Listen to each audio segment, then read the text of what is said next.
Hey everyone, today we're going to read the story The Relatives Came by Cynthia Ryland, illustrated by Stephen Gamil.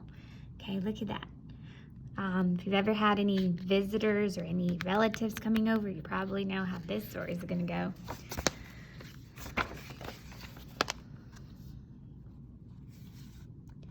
It was in the summer of the year when the relatives came. They came up from Virginia. They left when their grapes were nearly purple enough to pick, but not quite. Ooh, look how many luggages and suitcases they have. That's crazy. They had an old station wagon that smelled like a real car, and in it they put an ice chest full of soda pop, and some boxes of crackers and some bologna sandwiches. And up they came from Virginia. They left at 4 in the morning when it was still dark, before even the birds were awake. Ooh. That was the little girl that we used to live early in the morning to go for a trip too. My parents thought that was the best thing, so me and my sisters could be asleep in the car for half of the trip. They drove all day long and into the night, and while they traveled along, they looked at the strange houses and different mountains, and they thought about the almost purple grapes back home. They thought about Virginia, but they thought about us too, waiting for them. You think they missed their house? Look at that. Look at the road they're taking all the way up the hill and all the way down. Kind of crazy. So they drank up all their pop. So pop is soda, like Coke and Sprite. And they ate up all their crackers. And they traveled up all those miles until finally they pulled into our yard. Oh no! Look at that. Oh, there they are. That's the family, right? They're the ones telling the story, aren't they? Because they're saying it's our yard. So they're the ones telling the story. That's interesting. Oh, look how happy they are. Everybody getting squished. Then it was hugging time. Talk about hugging. Those relatives just passed us all around their car, pulling us against the wrinkled Virginia clothes, crying sometimes. They hugged us for hours. Look at that. When I visit my family in Brazil too, that's how we get. Everybody hugs for hours and hours. Then it was into the house and so much laughing and shining faces and hugging in the doorways. I'd have to go through at least 4 different hugs to get from the kitchen to the front room. Those relatives. Look at that. Everybody hugging, everybody happy to see each other.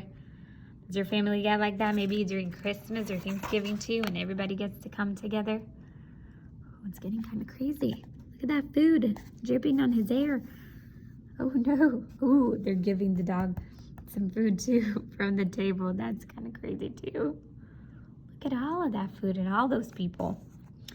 And finally, after a big supper, 2 or 3 times around, until we all got a turn at the table, there was quiet talk, and we were in 2s and 3s through the house. Oh, they're just talking. Ooh, oh no, look what happened to the cookies.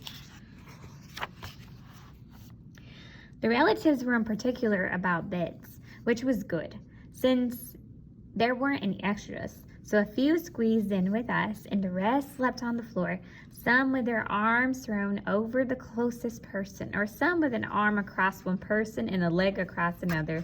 That's pretty funny. They didn't have enough space, but everybody slept together. They figured something out. Oh no, look at this one. Cover your belly, sir. Oh, even the puppy. That's pretty funny. It was different, going to sleep with all that new breathing in the house. I wonder if this is the little girl telling the story as she's awake. What do you think? Oh,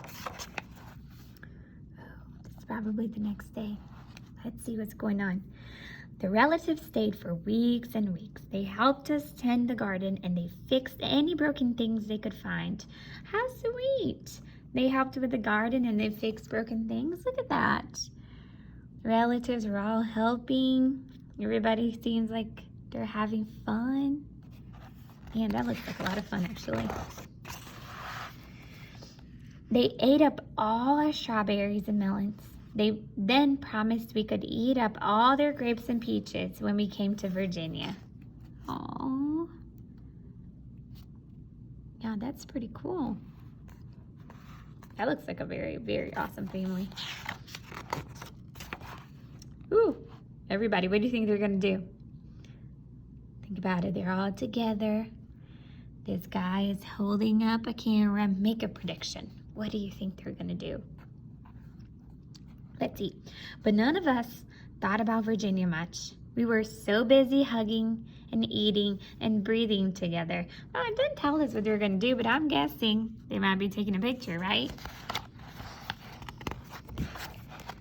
Oh no, what's gonna happen? And the relatives drove on all day long and into the night, and while they traveled along, they looked at the strange houses in different mountains, and they thought about their dark purple grapes waiting at home in Virginia. Oh no, bye relatives. Think they're excited to go home? I think they're probably excited, but still missing their family, right? But they thought about us too, missing them, and they missed us. My prediction was correct. Ooh, next page. And when they were finally home in Virginia, they crawled into their silent, soft beds and dreamed about the next summer. Oh, so they're already looking forward to visiting their family again. That's it. That was the end. I hope you all liked this book.